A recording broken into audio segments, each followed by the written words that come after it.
दुनिया भर के वैज्ञानिक लगातार अंतरिक्ष के रहस्यों को सुलझाने की कोशिश करते रहते हैं।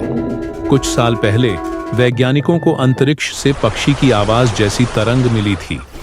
आवाज को सुनने से ऐसा लग रहा था कि चिड़िया चहचहा रही हो। हालांकि वैज्ञानिकों का कहना है कि ये चिड़ियों की आवाजें नहीं हैं। इन आवाजों को कोरस वेव्स कहा जाता है। ये प्लाज्मा की तरंगें हैं जो मानव सुनने की क्षमता के समान फ्रीक्वेंसी पर कंपन करती हैं। जब इन्हें ऑडियो में बदला गया तो इनकी आवाज पक्षियों की तेज चहचहाहट जैसी लगी। वैज्ञानिकों ने पहले भी अंतरिक्ष में ऐसी आवाजें सुनी थीं, लेकिन इस बार वैज्ञानिकों को यह आवाज पहले से भी ज्यादा दूर, यानी कि धरती से लगभग 1 लाख किलोमीटर दूर से दर्ज किया है। वैज्ञानिकों ने इस आवाज को अनजान जगह पर खोजा है। उनका मानना है कि यह खोज इसलिए खास है क्योंकि इस दूरी पर पहले कभी ऐसा नहीं हुआ था।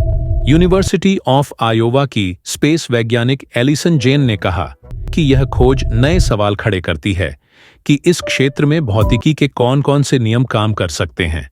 उनका मानना है कि पृथ्वी के चुंबकीय क्षेत्र का इससे कुछ लेना देना हो सकता है। पहली बार 1960 के दशक में ऐसी ध्वनि दर्ज की गई थी। वैज्ञानिकों का कहना है कि 60 के दशक में अंटार्कटिका में रिसर्च स्टेशन के रिसीवर पर दशकों से आ रही कोरस को रेडियो एंटेना पर कैच किया गया था।